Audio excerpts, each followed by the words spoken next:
Hello, everyone, and welcome to another episode of Dice Age. I'm your host, Justin Hayward. With me today are the three players, two of the faces you may not recognize, as we welcome ourselves to Season 2 of the Season of Change episode that occurred on the last season, moving into a new and fall setting in which these players will be introduced. On my right is going to be Ashleigh, the only reoccurring player.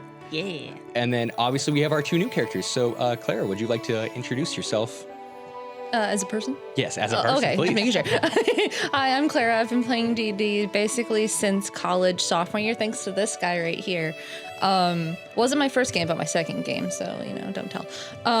But no, it's my absolute love, and I do a lot of artwork for games. I have been considered the lore master for most of them because I have a really good memory. So expect me to remember those details. It's my passion, I love it, and I'm really excited to be here. Awesome, yeah, and I appreciate the details because as an improv DM, I may or may not forget them. So that's why I I'll remember all of them. Oh, good, because I have to go back and post and write everything I say down. So then going off to your left, or my left, your right, it'll be Ken. Ken here, history of D&D. I've been playing for about 15 years. I'm more of a GM than I am a player, so it's always fun to get a chance like this. That's always the curse of GMing, right? You never get a chance to be there in the game where it happens. So very excited. Favorite class to play is usually Cleric for two reasons. One, because people usually don't like to play the healer, so I always took that role back in college. And two, because it is the strongest class in 3.5, my favorite edition. 3.5 is a great addition, and for anyone who recognizes Ken's face, it's because he played on the Talk Nerdy to Me podcast, where we talked about Dungeons & Dragons, now known as the Resource Gatherer podcast. Check that out every week as Shazan and I talk about your favorite nerdy topics. So moving into this episode, this is going to be episode 17, and I'm going to start the episode off with a quick recap. Last time on Dice Age, yeah. For anyone who doesn't understand that reference, that is one of the main characters, Lichen, from the previous season. I generally use his voice as the opener because it's the most fun. So anyways, in the previous season, three adventurers arrived at the continent of Ice, arriving on the skiff, where they had undergone a series of trials, furthering their progression from the first island to the second island. The idea was that they were working for the Lucky Ladies mining company as a way to explore this new land, looking for new minerals and new supplies. During their encounter, it begins. What was that? That's the dishwasher. I don't know what that one is. Everything happens at once. The great beast of the basement. Luckily. That one I don't know. Okay. You hear growling, I'll panic. Yeah, I don't know. The basement's haunted now. I mean, it adds to the ambience, right? It feels spookier. You get the unfinished basement, playing D&D. Yeah, Halloween's already, we're getting that feel in the air. So, essentially, the three players made their way on from the first island to the second island, encountering various trials and trivials along the way, including the Wendigo, and also the City of Ice, led by the Emperor Penguin, and finally, a bunch of kobolds living inside of a mountain that were trying to resurrect their frozen red dragon, elder red dragon. R.I.P. Patches. No. Yes, one of the NPCs, a gnome named Patches, who was a pacifist, was murdered during that encounter. Yikes. So, on that note, that is where we're going to be starting tonight's episode of Dice Age.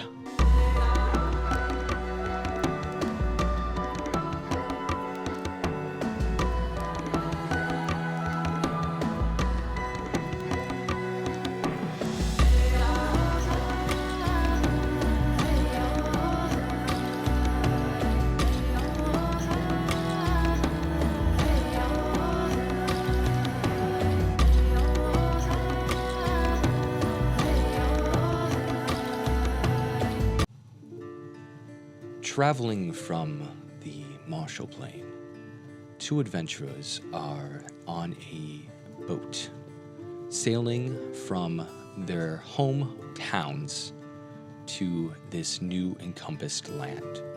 The ship is a member of the Lucky Ladies traveling company. It is the... One second. This is why I hate notes. I have to scroll.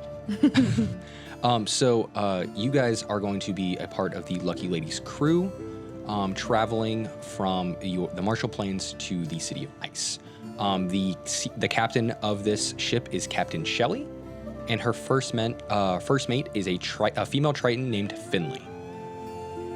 Essentially, they bring cargo to the Skiff, this island on the outskirts of the Marshall Plain, once a month, and among them, they bring new crew members with contracts from the various companies. You guys were hired under a different organization than Ashleigh's character. So essentially, in the time that has passed since Ashleigh has disembarked from her adventure and has continued on, the Dwarvish Exploring and Engineering Company, which is the Lucky Ladies Mining Company, has been combined with the Human Company, which was known as the Continental Trading Company, as well as a third company known as the Fire Fist Mercenaries Group. This group is calling themselves the Council of Trade. So your guys' contracts would now be under this council. Okay. So embarking on your way, you guys are currently in the cargo hold, where there are a variety of individual sea elves as well as some unique characters amongst them. So, what would you guys like to do? Should I tell who I am as a character? You sure can. Heck yeah. All right. So, I'm playing a rather small lady. You see her sitting on one of the crates, her feet not touching the ground, long rabbit ears poking up from top of her head with a bunch of face paint on. She has a Harregon, black and white spotted, and a little bit of a wild look in her eyes, scar across her nose.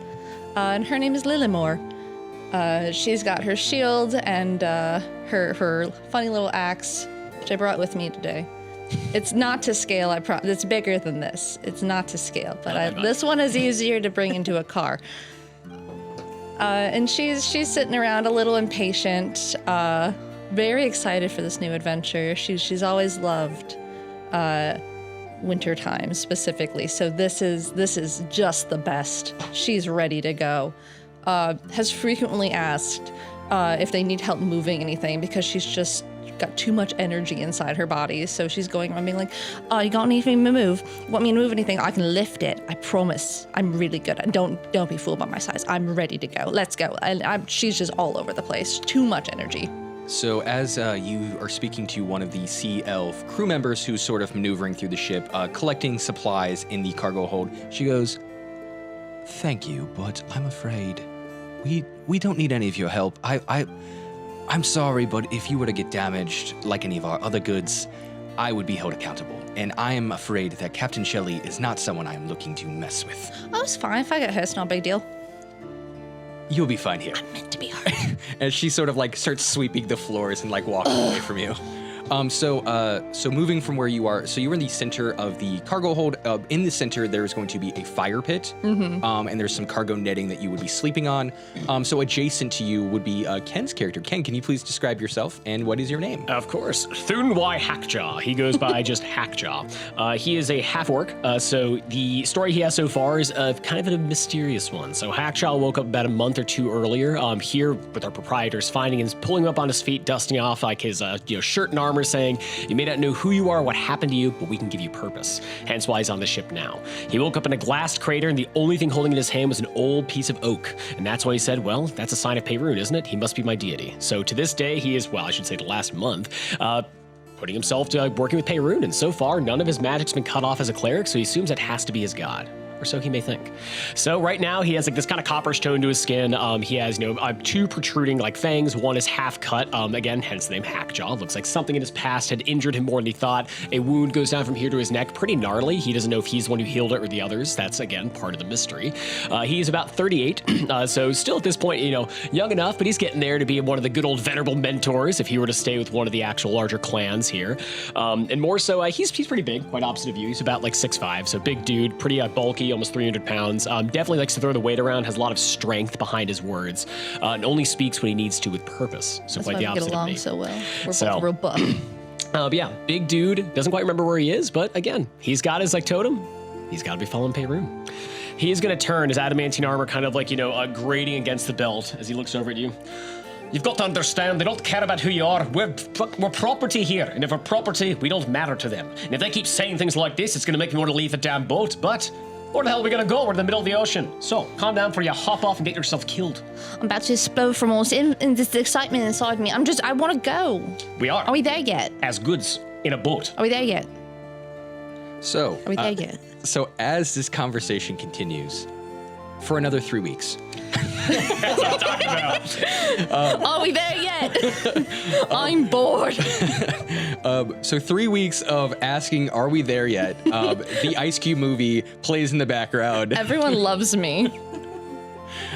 You could definitely see the drain on their faces as most of the crew members who were like smiling and happy when you showed up on this adventure are very happy to see you leave the boat as you arrive yourself onto the skiff. So for those of you who have not seen the map, here is your guys' player's map. Lovely, thank you. And on the backside is the known information for the back of the second island. So we're going there. I forget what all these are named now, too. They're all written on that map, Okay. which is why I gave you the map. All Thanks. the new stuff. So, as you guys arrive into the skiff, I'm gonna pull up my notes. Haha. I have a cooler map than you guys because it has all the information. Wow, fine. Honestly, it does feel like one we would like either draw a hand I drew because the this. company is like, it's fine, just do this. I'm gonna be honest with you. Yes, I did draw those. No, you did a good job. I mean, honestly, I have everything I need here. The little trees. The trees are very good too. Thank you. Yeah, I really clearly tried for longer than 10 seconds to draw this. But anyways, so Right as you guys arrive into the skiff, the sort of surprise that you would find is that it's still relatively warm here on the skiff. You were expecting to be in a frozen tundra, and then you find rolling hills covered in luscious green grass and a bunch of happy little gnomes cheering along going, "Oh, hey there, how's it going? Welcome on up here to the Great White North." Thanks. You work here or you live here? "Oh, I live here. Yeah, this is my home. Yeah." Where's the ice? "Oh, you're trying to get over on that side. Yeah. So what you're gonna do is you're gonna go ahead," and he points towards like past. Oh, you would see these hard structured, which would have been tent-like structures, have now completely turned into these hard structured buildings and facilities. Past that, you see a giant rainbow bridge, completely made of ice, and you see two guards on the edge of it and a magical door, which actually showcases a sort of hole that you would go through into the actual plane of ice. I would say, though, before you head off, one of the, this is the captain, Captain Shelley.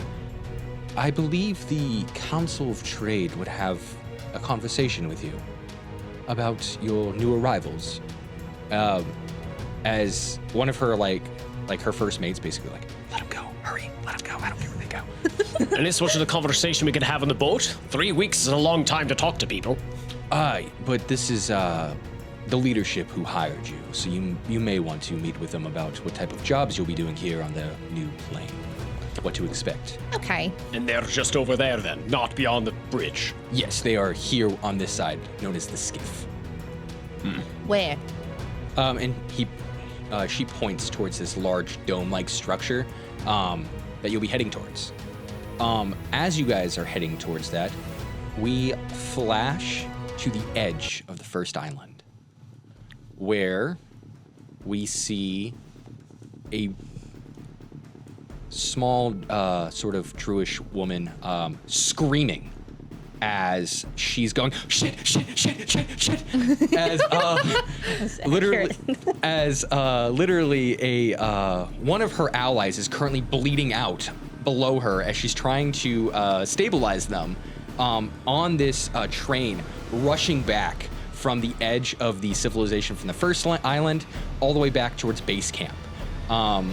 You also have 2 dead bodies inside of the train with you, as all of your companions that you've currently been traveling with for the past month have just lost their lives in a battle against a rather devious group of penguins who seem to have large artillery weapons blasting at you. They have artillery now? They've always had artillery. Oh, God, okay. So your ally was just shot with a ballista, and so half their body is missing. Hey, they're half there though. They're only Body half full. there. Whoa. Bleeding on a train. The train's still moving. It is rushing back as one of the dwarvish engineers, this one being Lyra, is crewing it and going, fuck. And she's like trying to she's like, all right, we're going to 3rd gear, 4th gear, 5th gear. Ah! Is Sol and Tara on the... Yeah, so Sol and Tara are currently with you. So as you would see, Sol has grown rather large in the month that he's sort of been encompassed. He is now as large as you are. Oh, that's fun. Oh, baby. It hatched, it was so little, and here I had like a little spot and stuff. And your salamander friend is now mountable. Nice. So, rushing back, this is happening at the same time as you guys are walking up. You literally see a train blasting through the outer gate as it couldn't stop in time and slides onto the ice bridge and slides straight into camp. Do you think they're seeing the council as well? Maybe. Bit of more of a dramatic entrance. It looks less than 3 weeks of wasting your time at the sea. Well, we should probably go check that out. Well, please lead the way. Yes, and she's like ready to do something and just already on her way. The Arctic Legion didn't prepare me for this. So, what are your movement speeds? 40, because I got legs. Mine should be 30. So, Yep. I will say running at full speed, you immediately dash. You like jump, do a couple hops. You hop. You know hop. I do. Yeah, so you hop, and jump straight into the action. Axe drawn onto this sort of train moving in. To then Do I surf it a little bit? Yeah, you Yes. surf onto the train top, hoping for some sort of battle or calamity as you. I'm lightly jogging up. Hold on, I'll be there in a moment. So slightly out of breath from this sort of your armor and Come on, old man. your age. I'm 38. Not that old. Old. You manage to make your way into this sort of calamity as a bunch of the different members of this society are here, including most of the gnomish locals, a bunch of the reindeer folk. They are they are known as like Lichen and his wife. They're sort of like moving in, confused as to how this train managed to make it through a magical door barrier. And you also see several of the council members of the Council of Trade sort of moving up. And these are clearly recognizable by insignia, or would you recognize them as these council members? Or they just look fanciful and we're like, oh, cool. they fit in here. Bold of you to assume I'm paying attention. So the main thing that you would notice is that everyone here looks pretty like grody looking. Yeah, It looked yeah. like they've been, so the roughest looking ones seem to be the ones who are the leaders. So Grover is this, he is a dwarvish man with a large beard. He has red hair, and he's sort of these large bags under his eyes. He's been here the longest, and he looks like he's been ran through from the amount of deaths and adventuring that he has had to undergo, creating and planning all these different orchestratings. And next to him is a human man. His name is Marshall Advantageous. I see. I love him. So Marshall Advantageous, he looks the opposite, where Grover looks very like unkept and very unclean. Marshall was very clean. It looks like he spends most of his time inside in his like very sort of posh outfit, and he seems to be just sort of observing from a distance, going, interesting. Grover, why the fuck is this train through this magical door? And Grover goes, I have no fucking idea, but I will tell you one thing. Lila is a dead woman. And he grabs his axe, opening up the top of the train, would be Lila going, hold on, before you kill me. As you're rushing out the back, what are you saying as you rush out the back, holding one of your nearly dead allies? Just yelling for a healer. Anybody? Hold on. I'm making my way over to you. What seems to be the problem here? Well, is the like thing still in them? Yes. Well, there's a ballista in. Oh, I'm a healer. He pops it out. Popping up the ballista, you are covered in psychic, sort of melted onto your face energy, mixed in with the blood. Gross. So basically, like, imagine if someone used telekinesis, but they to do like a spray shot of someone's head, but it's all of that energy just blasted up into your face. The hell kind of wound is this? You didn't tell me I was going to get mental and physical blasted. I didn't know. Well, it's good to know those things beforehand. Now, before your friend dies here, time to cast some healing word. All right, don't move too much. They're not, they're dying. All right, here, I lay my hands and cast healing word on them. As you do, you're able to singe their wounds, but half their body's missing. So essentially, while... That's an important detail.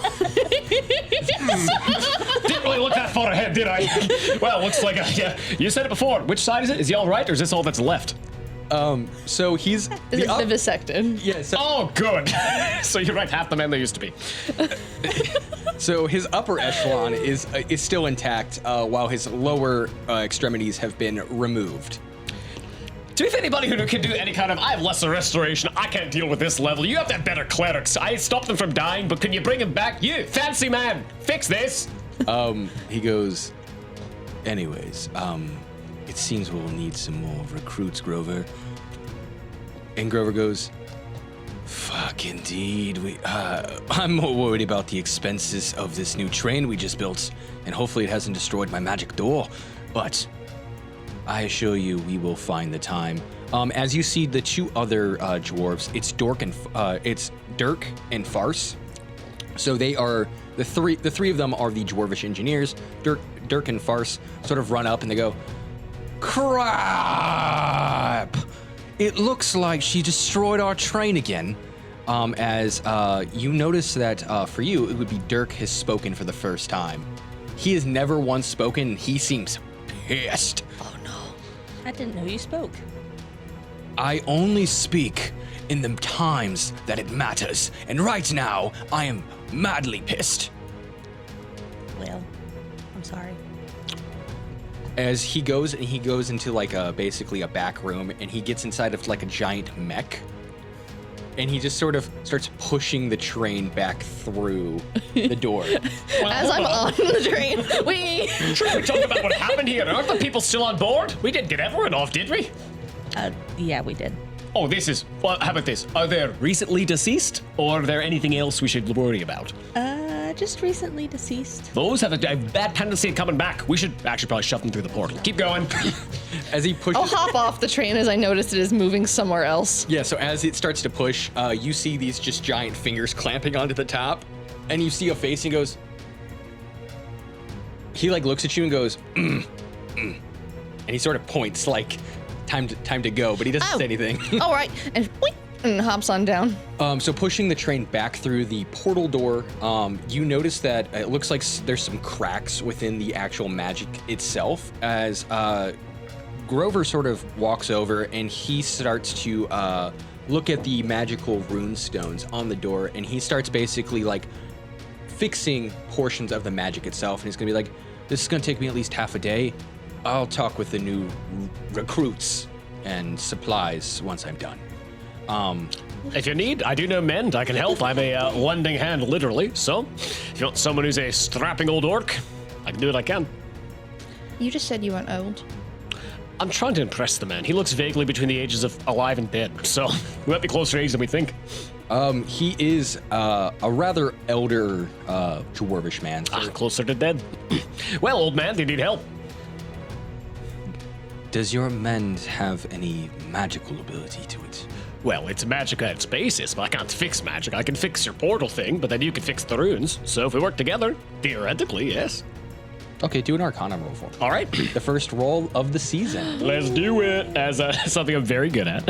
So let's see your Arcana goes. Okay, +0. I'll roll my baby d20. Little baby. 15. Yeah. Oh, wow. So with a 15, you do what you can, fixing what you think will be the outer casing of the magical runes, as he's sort of like enchanting them and moving them about in order to recreate the magical rune door. As he does, you hear sort of a chime. Ding. And suddenly the door itself seems to open. And on the other side is a 12-foot tall reindeer man who sort of just pops in. And he goes, tall.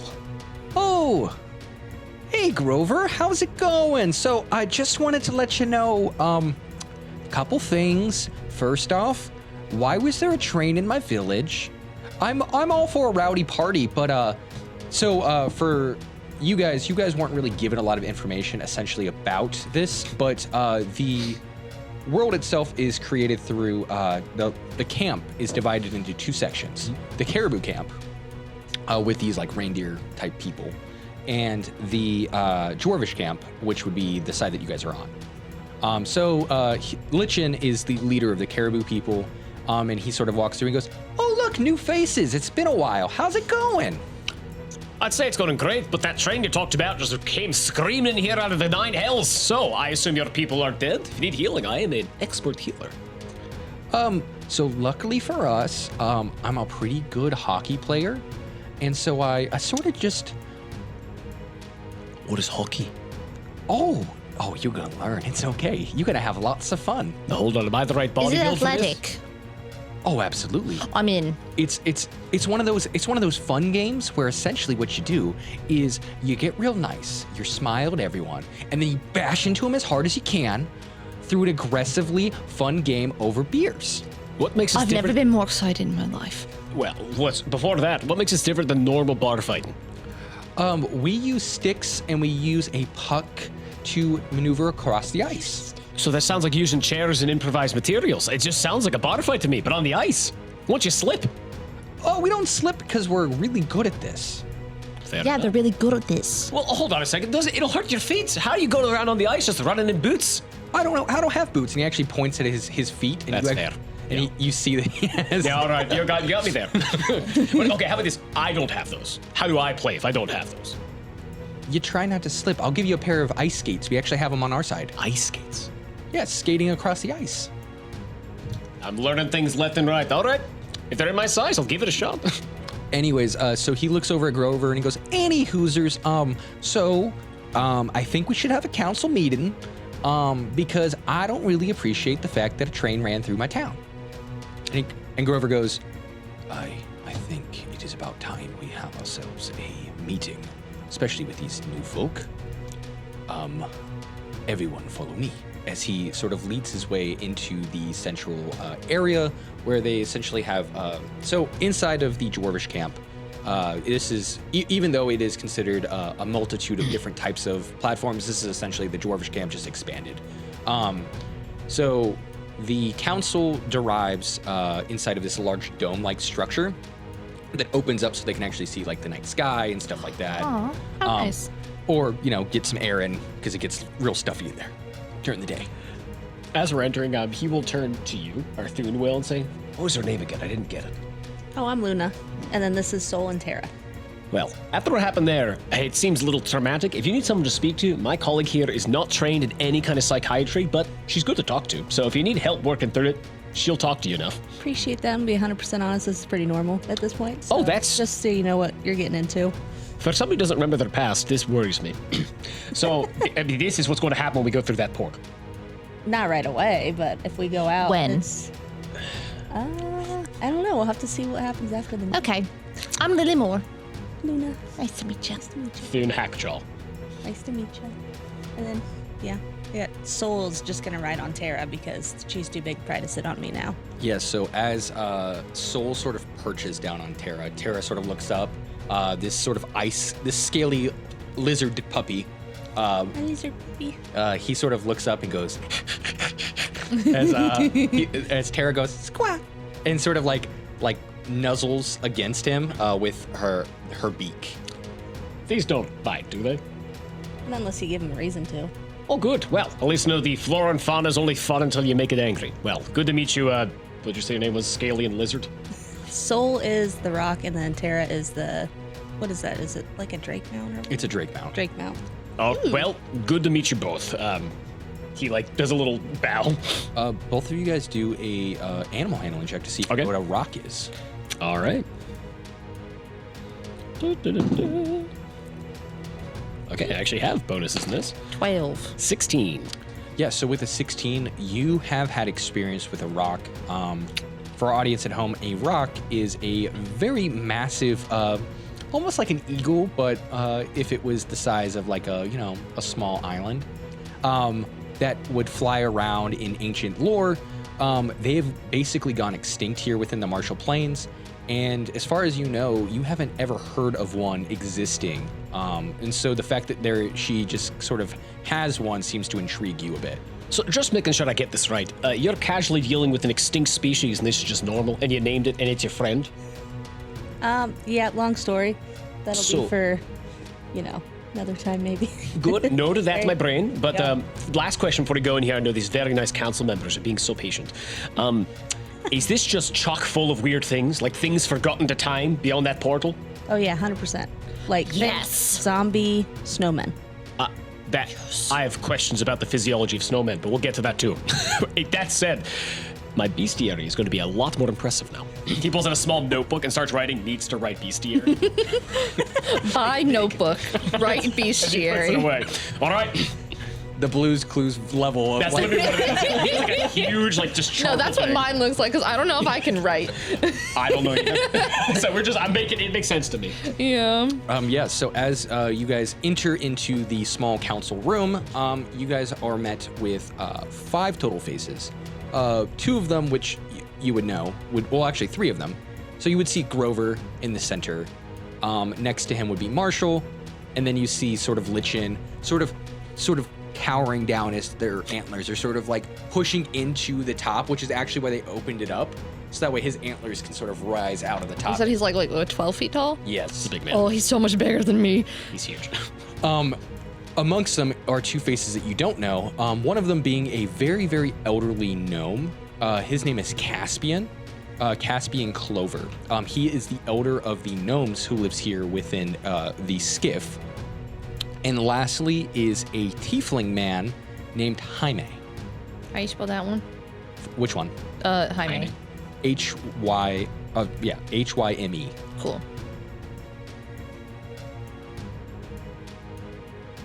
Introduce a tiefling, I'm immediately more excited.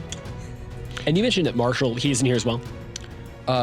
Yes, so the council members are Grover, Marshall, Jaime. Jaime's last name is Fenhorn. Nice. For anyone who wanted his last name, I'm gonna have to erase this now. I'm sorry. It's okay. It's not Pen. We're good. You said Fenhorn? Yeah, Fenhorn. Love him. Then Lichen is just one name, and then Caspian Clover. So they are the Council of Trade. Your guys' current clients, as your Ashleigh-Luna's character has actually gotten a updated job request with the Council of Trade. Basically, that's your new that's who you currently work for now. No longer. Oh, okay, gotcha. So you already have your contract signed and everything with this new company. You've been recontracted. I do love the idea of crashing a train. You work for someone else now, and you're like, All right. getting your way out. Okay. Yeah, so you've been away from the town here for a month now, on the outer edges of the border of the first island, patrolling and protecting the engineers as they were working on building a more reinforced outer protection. And during that time, you were suddenly attacked by a siege weapon known as a ballista And Awkward. Good to know. It's not you what I don't see. know who attacked you. You just know that you guys were suddenly attacked, and then you tried to rush back, and that is where we have sort of encompassed into this new story. But I don't know who had the ballista. Like, You have no idea who had the ballista. give me an address. I have held onto it, by the way, the bloody weird one. It's just so I have the example of like the council to ask him what it Does it is. still have psychic damage? Like, Oh, if it is, then I've dropped it. If it's still over it? psychic hitting me, I've dropped it. So essentially, the bolt from this ballista would be roughly between like 4 and 6 feet long. Walking stick. See, he's walking like this. As he's So like, I'll say that since it's mostly just the head at this point, because the psychic damage would have pushed out from these 6 foot. Okay, So basically like a rocket, it would have shot out. That's where the force damage comes from. Yeah. Pushing out the actual infused item, which is why there's sort of infusements in it or whatever. But essentially, you have a 4 foot long ballista Yeah. bolt. so he is going to have Wow. that in hand though for this council meeting and just kind of like, I assume that, are they in a semicircle or you said it is? Like, Yeah, it's like a semicircle. Yeah. So you guys like basically think of like a crescent. Yeah. And you guys are walking into the front area, and it goes. So as you do, you notice that Marshall goes, the new recruits and our lone survivor. Yep. You seem to survive quite a lot. I'm rather impressed by your Because I'm not good. survivability. Yeah. I'm durable. Indeed. As Marshall sort of sits there, Jaime stands up and goes, well, now that we've sort of established ourselves, allow me to introduce myself. I am Jaime Fenhol. What's he look like? So he is a red-skinned tiefling with sort of like really long curled-in horns, like kind of like a ram horns. Yeah. And a like slick back, sort of black hair, yellowish eyes, and very well dressed. Clara's immediately in love.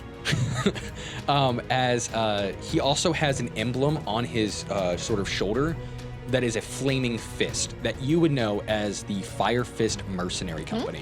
Okay. He's just taking note through and is like, whatever that is, I like it. Thank you. Now, as you may imagine, some change in leadership has occurred since your parting and your arrival. I am now in charge of this command. I am the leader of the Council of Trade. My name is Jaime. It would seem that you have a report to give about the outcomes of what happened on the outer border. Yes. Please tell me what happened. Do you need this to help tell the story? Oh, yeah, he's got an example of what attacked us. I don't know who it was, but they have siege weapons. Interesting. Blasted me with psychic damage alongside the blood of the man they hit with, so not pretty, whatever the hell this came from. He'll throw it in the middle of the semicircle. What does siege mean? I don't know. I've never heard of that kind of weapon. What's a siege? It's like a big weapon. So- I think giant bow. Marshall goes on to explain, he goes, a siege weapon is one used for combat in a large format. Oh, how many did you have with you then?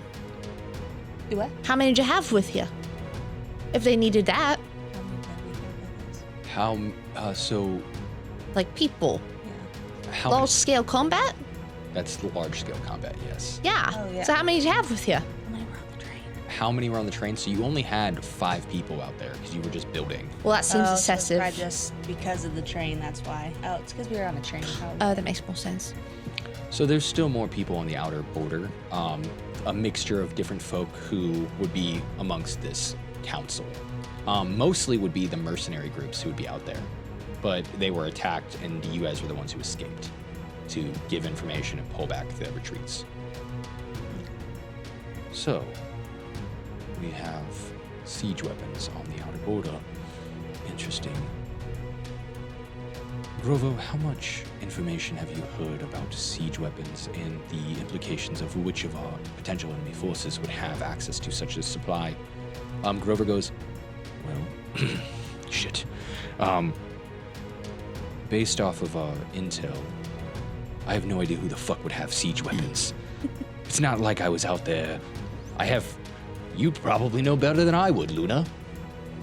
That's Kobolds, I mean, I'm trying to think of who all we saw, because the Kobolds wouldn't have had it probably.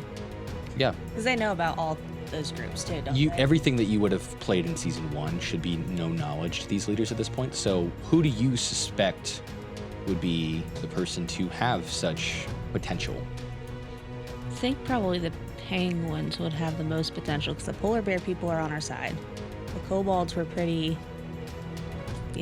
dumb, and we killed most of them, so They're idiots. they were not smart. And they had, the dragon thing, so I don't think that would be their first. Interesting. So the City of Ice seems to have made its first attack. All right. Well, Jaime, what do you think? And Jaime goes, I think it's too early to do a counterattack, personally. But if I were to do one, I would send in a recon team first. But how about we assess our overall damages? So, this is a great opportunity for you new recruits. I never got your names, by the way. Who are you? What is your name over here? Doing Hackjaw, and I'm not a man to be thrown at walls to be killed. So if I'm going against things like that, there's not enough pay to make me do it. Interesting. Unless you can make me a promise there. What kind of promise are you looking for? When we get back, the equipment we're gonna have is gonna break.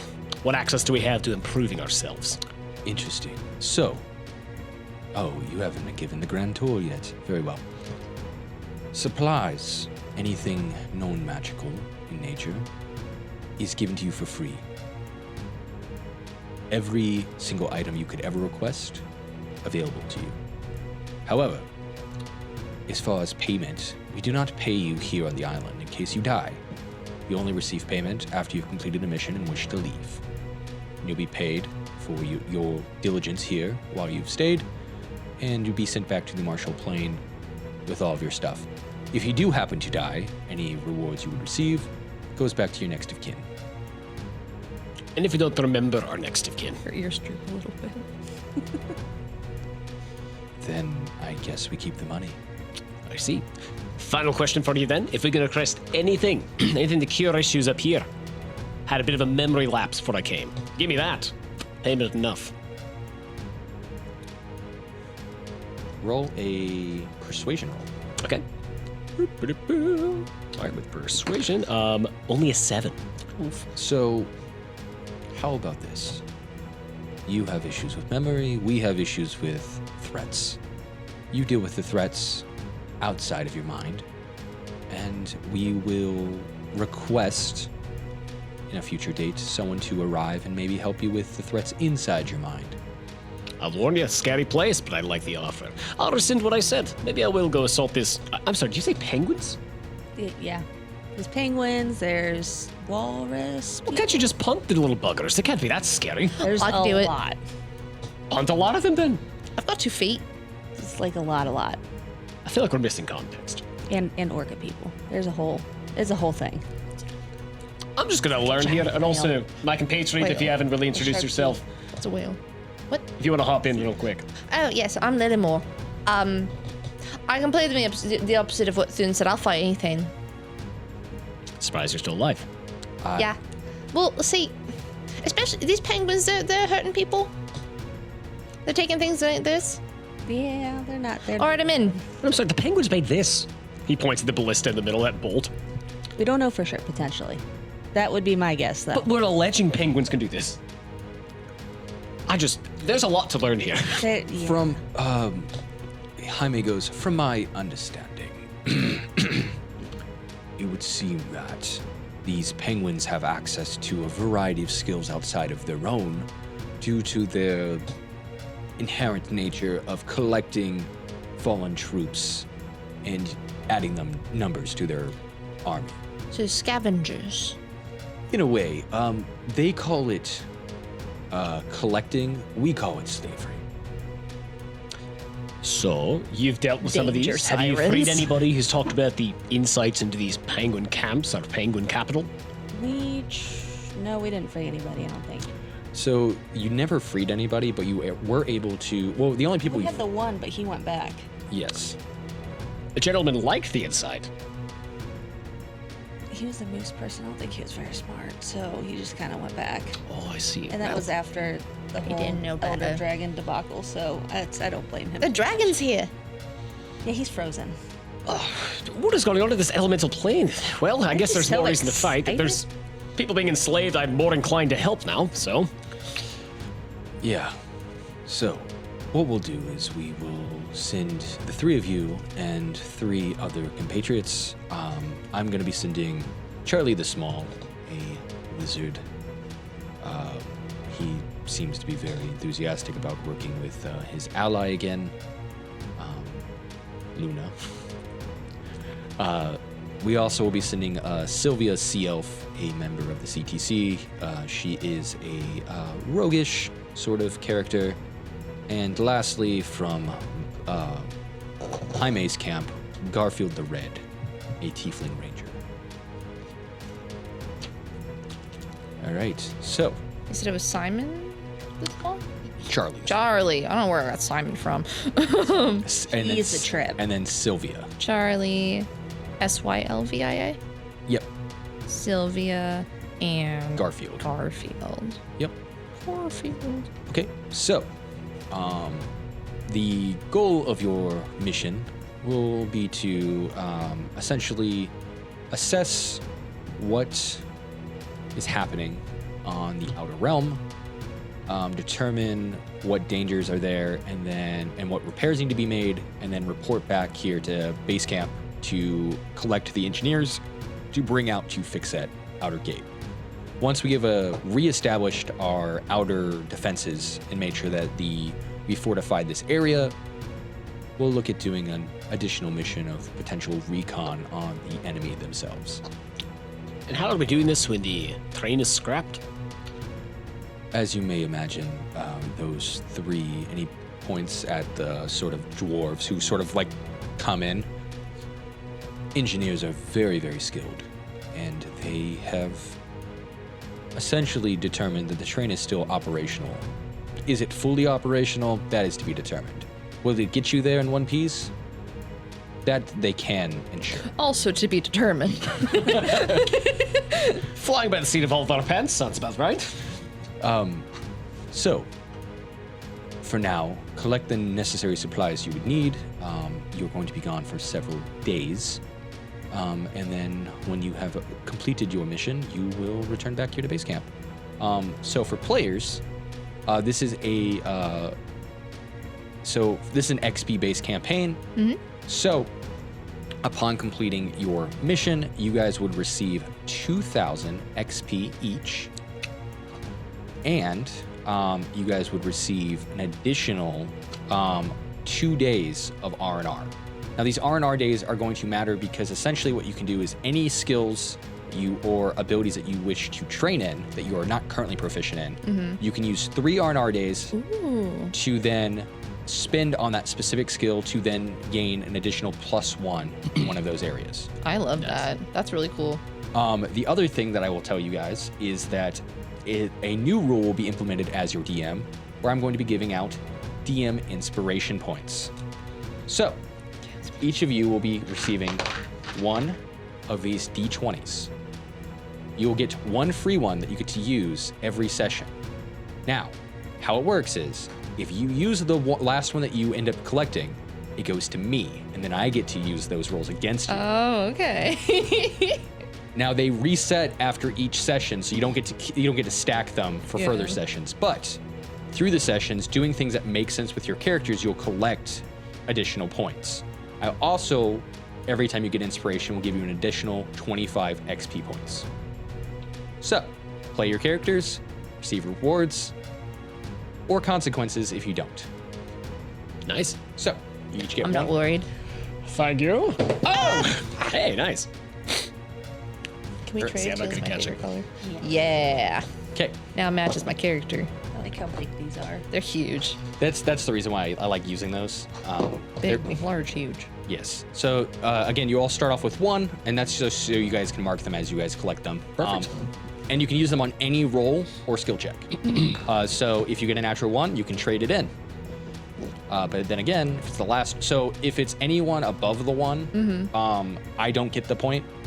So anything if you go from a 1 to a 0, I will get it. Okay. That's the only time that I'll receive it. So just for awareness. And it's just a straight reroll? Yes, Okay. straight reroll. And then Could we use them to get advantage on? I mean, which is technically a reroll, but could we use it to get advantage on something? absolutely. Okay, cool. I didn't think of that. Tactics.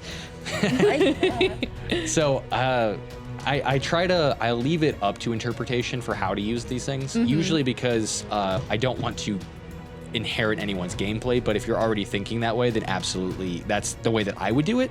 If you know it's a very important role and you need it, Yeah. take it. Like, I really got to jump this big crevasse. I need all the help I can get.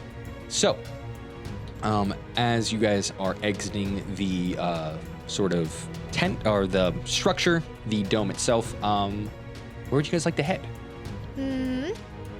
Well, I was told we were getting a tour. Are we getting a tour? Are you tour? I Are can you give a our tour. tour guide? I'll give the tour. So, We're doing what now? We're doing a tour. Oh, I need to go do some blessings, so you fill me in after. Fine. All right, where we going? Well, she probably needs to go to the clothing cold area, whatever that is. Get some Right. snow boots. Yeah, snow boots. And so that's going to be on the caribou side. Or are you looking to? So you're getting clothing. So you're going to go to Claudia's wares. That's gonna be on this side. Is that the one? Do we have to pay for that one, or is that the other one? Everything is free. Okay. Well, you probably need some warm clothes, so Probably. we're gonna do that first. I'm finding the nearest small encampment or space where I can be alone to do my 1 hour Blessing of the Forge and give myself a +1 to AC checks till our next long rest. Okay. So looking for a sort of. Or I die. Yeah. So you head off to the medical bay, which seems to be the only real area that you can sort of hang out in. Finally, people I can speak to here that understand my language. So in the medical bay, you notice that there is no one there.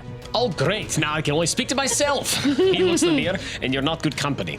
Well, I guess it's a good place to do it. I actually, real quick, he understands how difficult things are. They're probably helping folks out there, but he wants to do either investigation or perception to see, were people just here, or has this just been derelict? Do an investigation roll to determine what you can find in this specific area. Yeah, see people just literally just jump ship to help people, or if they're this understaffed. So investigation, I got a 2. So even with a 2, I would say that you're able to see that it looks like people were here. But your guess is that because they have an outer wall that was just damaged, they're probably out that way looking to help people. And this is, I assume you said this is actually an infirmary? Like this is a makeshift, or this one that has been put in place? This is like a hard site infirmary. Got it, okay. So these are separate barracks where they would have the healers stay. Like, can you see footlockers or bunks, see how many healers are supposed to be here? So you haven't heard where to go because you decided to rush off yet. But essentially, busy man. But essentially, you would find out that everyone sleeps on the caribou side. Got it, okay. In the igloos, your guys' igloo is called the Begloo. Nice. But you would not know that. Nope. So I mean, I'll it's know empty. that. He's just gonna start meditating here and be like, I guess if I'm alone, and just start working to make sure he gets the blessing. So where are you heading? So you're heading to Gnomish Collections, the general store with Claudia, the owner, would have supplies for both clothing and for general goods. Okay. We need clothes, and then should we go ahead and just get food for the? Because we're about to go back out, aren't we? So if you're looking for food, you either can get the food for here while you're here, you can get it from Ralph, the halfling cook, or you can head over to the caribou side to be able to get your rations. Oh, we'll just get those over there. Okay. And that'll be from Mushroom. Okay. You ready to get some clothes? Sure. Okay. Claudia. So as you do, Claudia goes, "Oh, hey there, loves. How may I help you?" We get her some warm clothes. I'm going out in the snow. "Oh, okay." She looks at your clothing and goes, "If you don't mind, I'm gonna go ahead and just and she starts looking at your clothing that you currently have, and she's like, "I'm just gonna go ahead and temperaturize your current clothing for you." Okay. And she starts adding casting this spell as you see magical thread enhancing onto your gloves, enhancing onto your sort of attire underneath your lack of armor. Yeah. And your Yeah. Where's that? and you now have fuzzy boots, as you are currently covered in winter attire, as she goes, Yay! After that, well, my thing. if there's anything else you need, just go ahead and take it as you like, and then just add those items to your inventory. Yeah. Any general items that are found with the non-magical property are free for grabs that you think Cool. that you'll require. So torches, rope, and et cetera, et cetera. Take it. You guys are good to go. Cool. Free of cost. That's the advantage of being on this place. Add equipment. So what else is there on the gnome side that we need to see or? So it depends on what you're looking to do. If you're trying to give her a full tour, so Yeah. there is the cannon guards.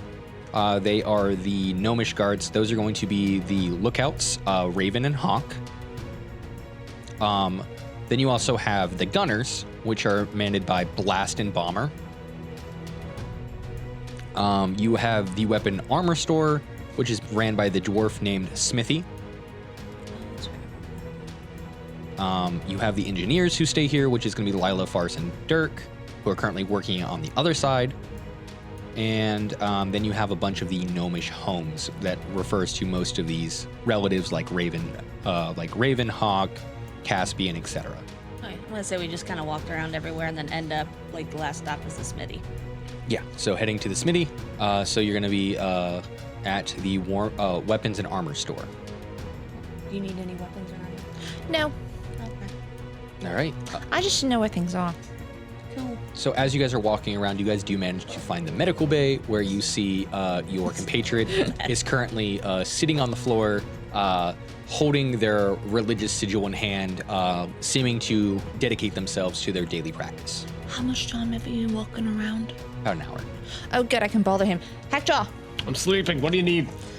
need things. I got things. Well, you need more things. What things do I need? I have Harregon. I've got you. I've got you. You get fuzzy boots. Oh yeah, Warmth. Right. He sits up. It's a little nippy here. Look at my fuzzy boots. And she like holds her foot up. Now, I don't mean to be weird. Is that rabbit fur? You gotta think about what kind of fur this is. What fur is it? So they have a bunch of lambs and stuff, and so they like shave them. Ah, it's not rabbit fur, It's weirdo. like, oh no. Well, all I'm saying is if somebody just hands you fur and skin, you never know what's happening. There's apparently penguins out there killing people with siege weapons, so you never know what you're gonna get. You gotta think before you accept gifts. It also could be cursed. They could just have your feet fall off. I can't fix that, can I? And look, the medical team's gone. So, you lose your foot? Well, it's lucky for someone else now, isn't it? You would know that the medical team is currently on the front lines as they were stationed to help with any sort of reactions. No, I'm gonna just repeat that. Well, you're not good on them. They're being responsible. So fine, I'll talk to them when I get there. And if they're still all alive, I'll pat them on the shoulder. So doing You're good being work. so sassy over here. Well, I'm saying if something get hurt here, who's helping? Luckily, I showed up to help the person who's already dead. Pretty much, but still.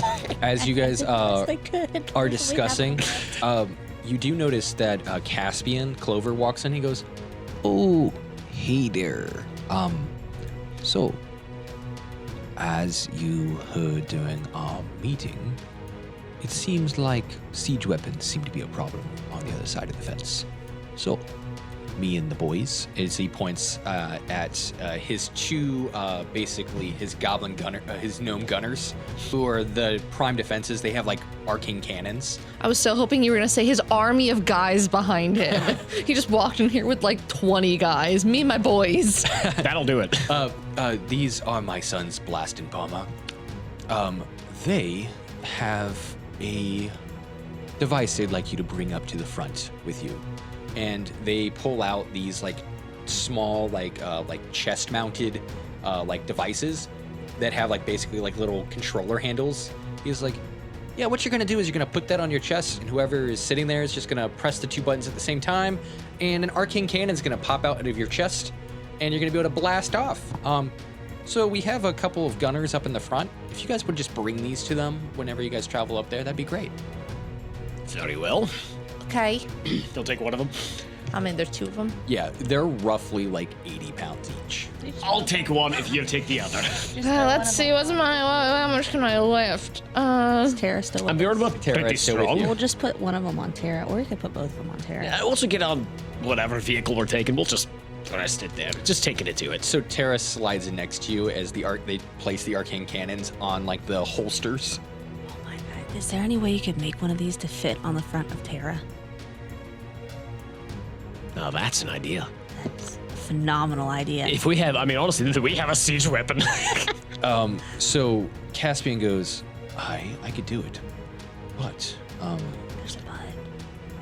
you would need some sort of reinforcement to keep him leveled on the ground, basically a counterweight, because the arcane cannon would blast him off of his feet if you're moving or running. So you'd have to be completely stable, and you'd have to have some sort of bracing mechanism. What does that look like? I'll brace him. You have to embrace him. Honestly, we'll hug him and make sure he can fight. I'm just saying, this man can scale walls, then we have a literal siege weapon that go up somewhere, anchor, and then just shoot some penguins in the face. So this is not a bad idea.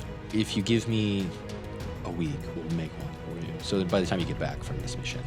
That sounds hilarious. That's phenomenal. Great. And also, a question for you two. Was this something you were born into for the names, or these nicknames you earned due to your work?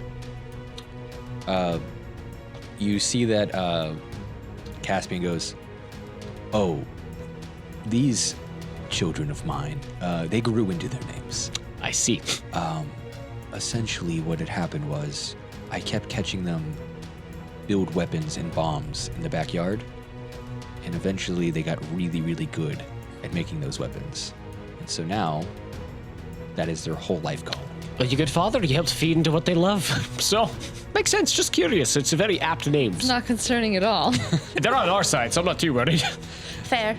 So Blast and Bomber go, yeah, so essentially what happened was... How old are these kids? They're like young gnomes, like probably like... They're kids. Oh. Yeah, they're like probably like in regular years, they're probably like 11 and 12. Yeah. Oh, so they're actual okay, this is funny. Baby. I see. They're actual kids. Okay. Please continue. Great. We've been building weapons since we were about 2 or 3 years old. And they're basically the Phineas and Ferb. Yeah, I see this now. Oh no. Well, how many days of summer vacation do we have left? Not enough for the boss. Not close enough. But they don't have a platypus, unfortunately. So Not yet. Not yet. Yeah, we'll bring them one. It's all right. Yeah. We'll find one. So they go, yeah. So essentially, if you bring the weapons to the front, we have our 2 scouts who are up there, which is Raven and Hawk. You just give them those. They're the front gunners. We're the rear gunners.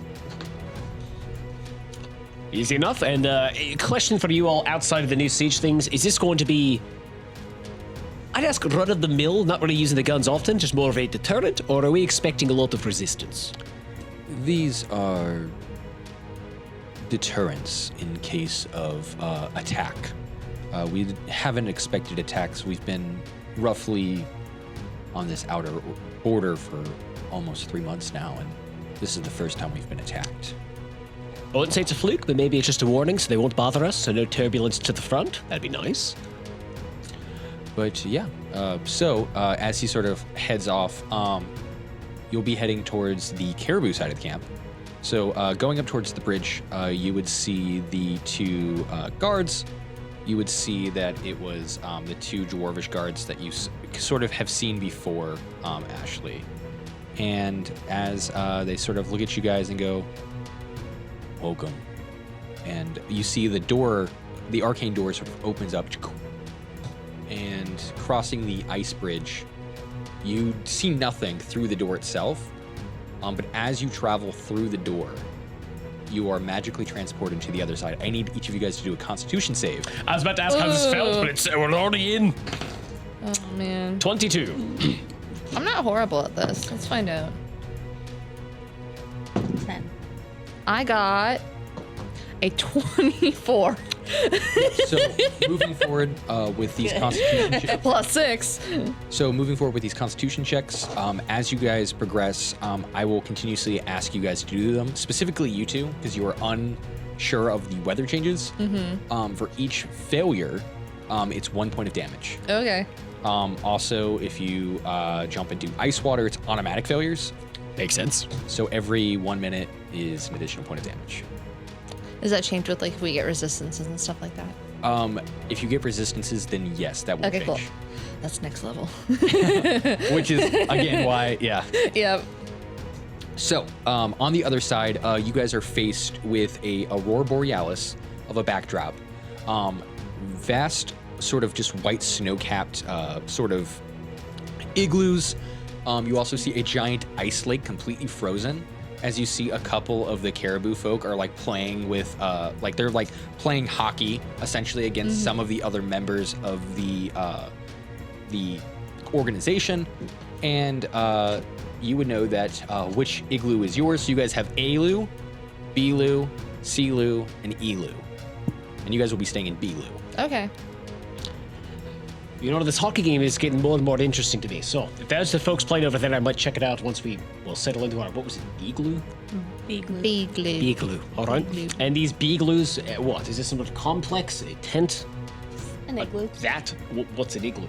It's like a big domed house. You've never of made ice. one. Easy to maintain. I don't usually go around making igloos, no. So Shame. for you guys on the flip side, you would know on the other side, they also have dome-style houses, but they're completely covered in moss. So imagine like Hobbit-style houses. Aww. So it's just reversed. They have Their symmetry. yes. They're actually Adorable. pretty big too. Okay. Well, as long as it's kind of warm. I mean, I have. Oh crap! Oh, I did get my first. Thank goodness. All right. I was about to say if I came through without that, that'd be a bummer. Yep. So you guys went to Claudia's before you guys came over here. You were able to adjust your clothing same way. Got my cloak, so I'm feeling good. Yep. So as you guys manage to make your way into the Bigloo, you guys, it's just the three of you now. And there's also a small, like 10-year-old boy with like red hair. He's sort of just sitting there. He's like, his name is Charlie the Small. And he's like, oh, hey, Luna, how's it going? Hello, Charlie. Hey, so I wasn't invited on the last mission, so I was just hoping, maybe it'd be a good time for us to get together and go on this new mission together, I think you were invited, yeah, on this next one. Oh, am I? Sick. 90% sure, yeah. That's Hold on, a recent child labor here. This kid could die. Oh, so fun fact, apparently I have like a history of dying, but every time I die, rather than dying, I just go back to being a level 1 wizard. I'm doing a religion check because I don't know what you are, and I'd like to know what you are if there's any check. Because he's like, "What is this?" Yeah, do a religion check. You can see if you have any. Actually, it would be Arcana. Do an Arcana. Okay, Arcana. I'm going to use guidance on myself because he really wants to know. So he casts guidance. Let's see what we can find out about this strange child. Is the one chick around? Okay, Arcana. So Laura, Is that the... Cleric. I got a Yeah. 19. So with that, you see that You don't have any points in Arcana? No, 0. Okay. you would see that essentially Charlie talks about his wizarding book, and he goes, yeah, in my book, I woke up, and you look at his spell, and it's called the Phoenix Fire spell. It is a spell that is exclusive to Charlie, and essentially what happens is every time he would die, he is reincarnated as the version of himself the moment he died when the spell was originally given to him. So you at least are able to... You carry on the memories when you die? Or is this reset to right when you got it? Reset to the moment he got it, when he was 10 years old. See his idea how far he he's- died. So, Does the book note this? There's got to be some kind of track record for how many Charlies there have been. There was one battle, he died like 4 times. So, Laura, you also see, like, in the back is a large Aasimar woman. She's an Aasimar cleric. Oh, hello. And she goes, I've known Charlie for a very long time. When I first met Charlie, Charlie was an old man. And that was over 1,000 years ago. That makes sense. He solved immortality in an interesting way. We both have memory issues, son. I feel like if you picked it, well, I should say old man. And if you remembered all your lifetimes, it might crush you. So it's probably best you don't remember them. He goes, yeah, one of the lifetimes apparently when I lived here, I really, really got fascinated with learning how to punch people. And so I got really, really good at punching people. You know, I've heard about meat wizards.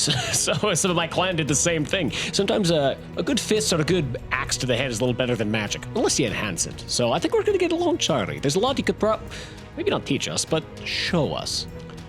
So you would know that, so Charlie, while he looked 10 when you first initially met him, you can tell while they just think he looks the same, you can tell that he looks slightly older. He looks like he's almost 12 now versus so he's gained some levels since he's been. So when he gets levels, he ages? Yes. Okay. Also, question real quick, Charlie. I know that I can maybe ask the Aasimar. So his spell book, is this all of his spells are in here that only unlocks as he gets more levels, or is he remembering these spells? Because if there's secrets to that book, I'd love to read it. As he ages, he unlocks more spells, and that's usually done through experience. I see. So his spellbook currently shows up to level 3, which from the previous times that he's made it here, he's roughly 12. Last question for you, Charlie. I'm just fascinated about all of this. Very cool. Yeah, this is a lot. What do you want to grow up to be? Well, when I woke up, a friend of mine told me I could be whatever I want to be, and so I'm still trying to discover who that is. Don't let yourself be siloed to be a wizard. You can come back as many times as you want. You got a gift people are willing to literally die for, pun intended. So, if you want to be a healer, I'll teach you the best I can. If not, well, we always use more healers, so you should probably choose that. We don't have many healers, so I'd love to take you under my wing. Yeah, I'd love to learn more and more spells. I think this time around, I really want to learn as much as I can. Then I'll teach you a healing word, and you're gonna do well, kid. So, I like him. He's got a lot of moxie. And as you guys sort of gather around the campfire, getting ready to pack in for the night, that is where we're going to be ending tonight's episode of Dice Age.